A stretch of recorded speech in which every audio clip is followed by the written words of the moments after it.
Enrique Coronawetter. Doctor, buenas tardes, ¿cómo está? Buenas tardes, Perla. ¿Cómo estás? ¿Todo bien? A vos y a la audiencia también. Doctor, ¿podrías explicarnos los argumentos de esta apelación general que apelación especial que has planteado? Porque veo Sí, aquí que mencionás que hay carencia de pruebas sí. en el marco de este juicio, ¿verdad? Bueno, ocurre lo siguiente, que acá en la práctica, cuando se anula una sentencia parcialmente y se reenvía para un juicio sobre la pena, la gente cree que se puede volver a leer las instrumentales, Ujú. entiéndase, la sentencia que fue anulada. Si bien parcialmente vos no podés volver a leer eso. ¿Por qué? Y porque justamente por eso se anuló porque no se valoró la medición de la pena que está en el artículo 65 del Código Penal. Explicando mejor para el público. Sí.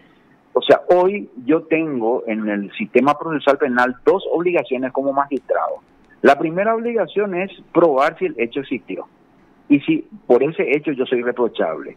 Primer punto. Y el segundo punto es discutir si mi reproche es más grave, medianamente grave o menos grave, es Ujú. decir, definir el quantum de la pena. Ese trabajo hizo mal el anterior tribunal de sentencia y se le anuló por eso, en mayoría, y se reenvió para que se haga un nuevo juicio.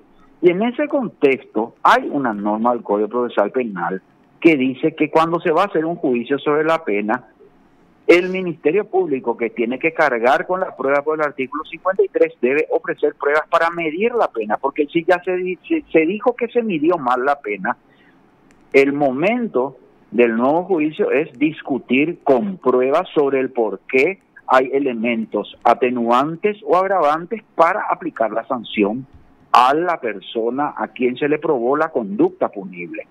Y en ese contexto, primero nos ofrecía, hay 5 días, una vez que se convoca el juicio oral y público tendría que haberlo hecho dentro de los 5 días, no lo hizo. De todas maneras, cuando se constituyó este nuevo tribunal para discutir sobre la pena, se le preguntó a la fiscalía si tenía pruebas, le dijo que no, que ellos no necesitaban pruebas, que todo está en la sentencia, pero ¿cómo el tribunal de sentencia va a leer la sentencia que ellos no dictaron? Pues eso es violación del principio de inmediatez. Y no, y ojo, si vos lees el 397, ¿verdad? El 397 del Código Procesal Penal, que habla de las normas para la deliberación y votación, dice lo siguiente: dice, el tribunal apreciará las pruebas producidas durante el juicio de modo integral y según su sana crítica. Yo te pregunto, ¿cómo ellos pueden haber emitido un voto en donde dice el numeral 3, la individualización de la sanción aplicable, si no pudieron apreciar las pruebas producidas durante el juicio oral y público de modo integral y según su sana crítica? Entonces, el problema acá no es del tribunal, el problema acá es de la fiscalía, que se olvidó. Ellos hablaban de una suerte de como el concurso homogéneo sobre la base del voto del doctor Carlos Hermosilla, cuyo voto fue anulado, cuya sentencia fue anulada. Y en realidad lo que hizo el doctor Hermosilla es discutir en torno al concurso del cobro indebido honorario de estafa, pero se absolvió por el cobro indebido. Entonces, la fiscalía sigue insistiendo en el artículo 70, pero nunca se calificó con base al artículo 70 en el nuevo juicio. Entonces uno puede hacer la regla de concurso. Porque lo que quería el fiscal Piñanes es que se le condena a nuestro cliente a 5 años y 2 años y medio más por el mismo hecho. O sea, eso es duplicidad de la valoración del mismo hecho punible y no existe la doble punición. O sea, yo estoy sorprendido cómo se insiste con estos inventos de carácter extraprocesal para generar una idea a la sociedad de que supuestamente el trabajo se hizo bien. No se hizo un buen trabajo. No se hizo un buen trabajo, pues se les anuló. Y ahora, en este nuevo juicio, el mismo tribunal reconoce que no pudo, en vista de la orfandad de pruebas, tuvo que remitirse a leer lo que dice la deliberación de la anterior sentencia que fue anulada. Imagínate. Entonces se ha violado el principio de inmediatez. Entonces, ¿qué es lo que nosotros planteamos?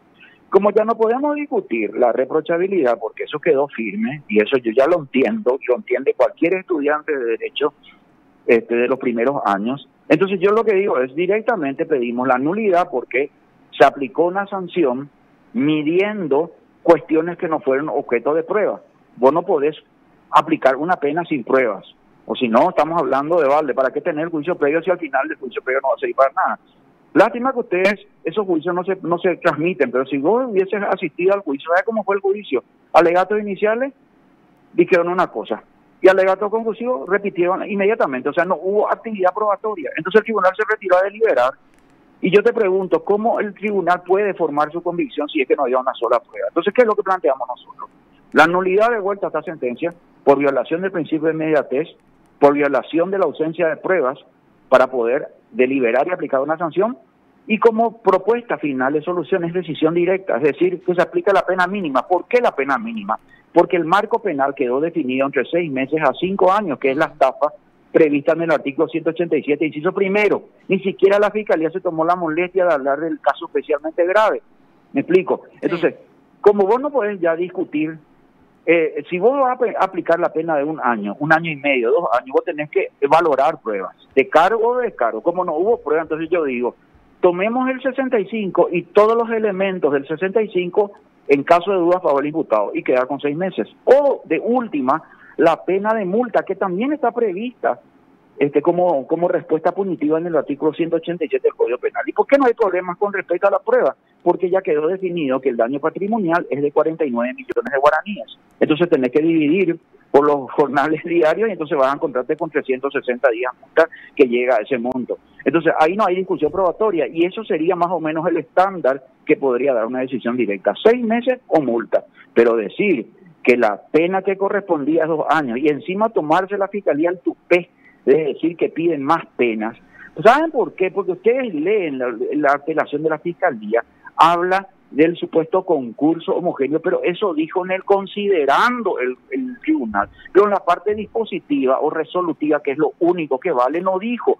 ¿Qué es lo que tendría que haber hecho la Fiscalía? Tendría que haber planteado algún tipo de apelación contra esa decisión. No lo hizo. Tendría que haber planteado una aclaratoria. No lo hizo. Y nosotros no tenemos que cargar con la falta de impulso de parte de la Fiscalía cuando el 53 dice que la carga de la prueba de los hechos corresponde al acusador. Entonces, no nos quieran tirar a nosotros la responsabilidad y no pongamos ródulos, no porque se trate de Juan, de Pedro, Luis, no me caiga bien, yo voy a decir voy a violar la norma, pero para cualquier ciudadano el derecho procesal penal debe garantizarle un juicio justo, transparente y limpio. Eso nomás lo que reclamamos, Perla. Doctor, en este caso, en el primer juicio que se realizó, solamente un hecho punible según el tribunal se pudo comprobar, ¿verdad? Sí, se absolvió por cobro indebido. Y se le condenó por estafa. ¿Y qué es lo que dijo el tribunal? La apelación para anular esa sanción.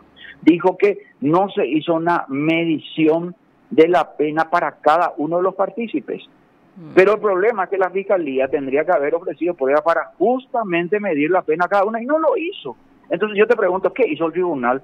El tribunal, si vos lees la sentencia, vas a decir, el tribunal dice, no nos queda otra oportunidad, no nos queda otra alternativa que en vista de la falta de ofrecimiento de pruebas de la Fiscalía, leer los parámetros que utilizó el anterior tribunal, y eso pues es delegar funciones, eso pues violatorio del principio de inmediatez y de contradicción, como dice el 397, cuando dice que el tribunal formará su convicción de la valoración armónica e integral de todos los medios producidos en el juicio. No se produjo ninguna prueba en el juicio. ¿Cómo pudieron ellos emitir su veredicto en estas condiciones? Conste que yo creo que el fallo fue para ayudar a la Fiscalía, pero no le estoy reprochando al tribunal. Yo creo que esta es una práctica que se viene haciendo mal desde hace por lo menos 12 a 13 años atrás.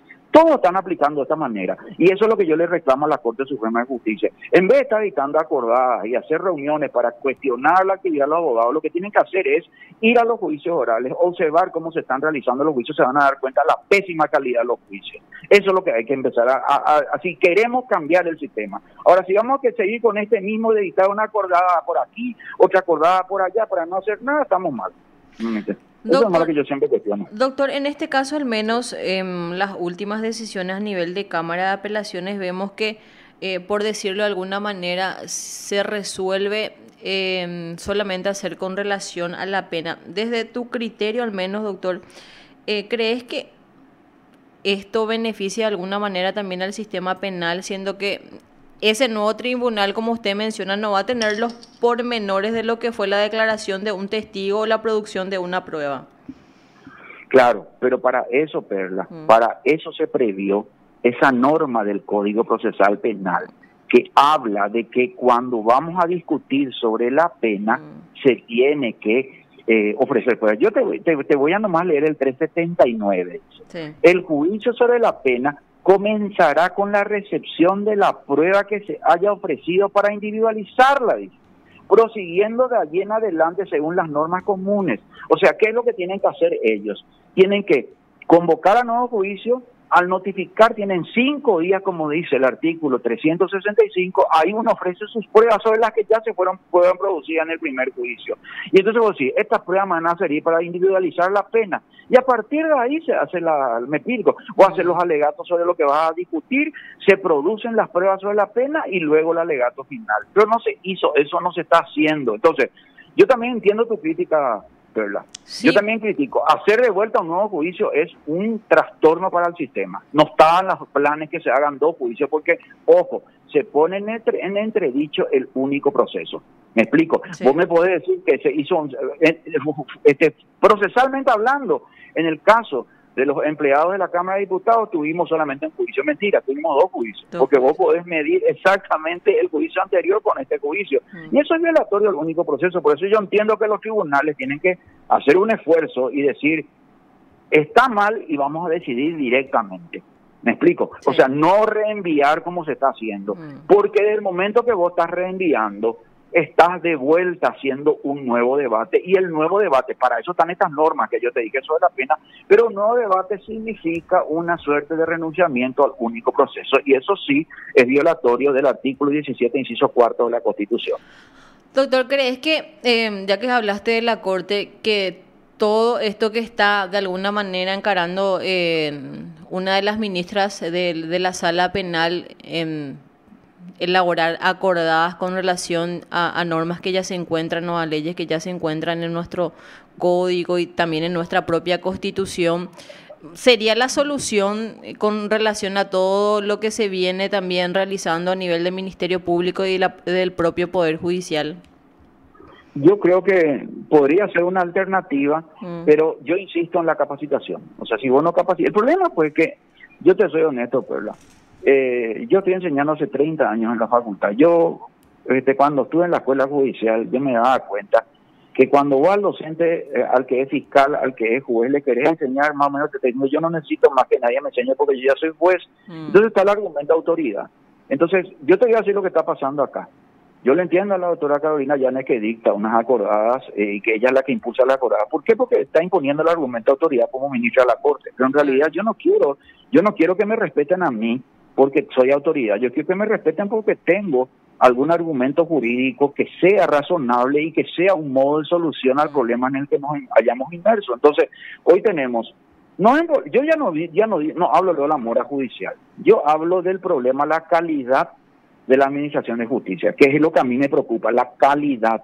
No es tanto la cantidad, sino la calidad. Porque si de pronto vamos a cuestionar la mora judicial, tenemos fallos ejemplificadores en el sentido de un buen derecho, el famoso fumus bonus iuris, yo ahí me quedaría tranquilo, porque por lo menos el Poder Judicial está dictando mensajes, pero no lo está haciendo. La Sala Penal sacan votos en el sentido, por ejemplo, lo que hicieron en el caso de mi defendido, en un fallo que le dijo el propio Arnulfo Arias, miembro del Tribunal de Apelación, le dijo, ustedes dijeron que ellos son competentes para resolver la recusación de los miembros, como dice el artículo 41, el artículo 39, perdón, del Código Procesal Penal, y después dicen que al final cuando nos forma mayoría tienen que ser los mismos miembros del tribunal. Es un disparate. O sea, si ellos mismos están borrando con el codo lo que escribieron con la mano, obviamente respeto no puede haber. Y hablo no de respeto de autoridad, de respeto en cuanto a los argumentos. Uno tiene que respetar los argumentos. En el derecho se discuten los argumentos,